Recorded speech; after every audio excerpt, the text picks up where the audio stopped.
एकदा का तुम्ही ह्या पद्धतीने पालकची भाजी बनवली, तर पालकची भाजी न आवडणारी ही आवडीने ही भाजी खातील. त्यासाठी सर्वात अगोदर इथं मी एक पालकची जुडी स्वच्छ निवडून घेतली आहे. त्याला गरम उकळत्या पाण्यामध्ये 5 मिनिटं छान वाफवून घेतलं आहे.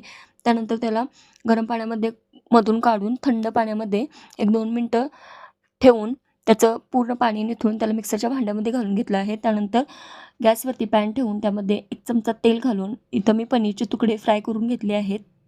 दुसऱ्या कढईमध्ये एक अर्धा चमचा तेल घालून त्यामध्ये 1 चमचा जिरे, 7-8 लसणाच्या पाकळ्या, 2 आल्याचे तुकडे, त्यानंतर उभा चिरलेला एक बारीक कांदा, 2 ओल्या मिरच्या, 1 उभा चिरलेला टोमॅटो हे सर्व तेलामध्ये परतून त्याची पालकमध्ये घालून ग्रेव्ही तयार करून घेतली आहे. त्यानंतर त्याच कढईमध्ये एक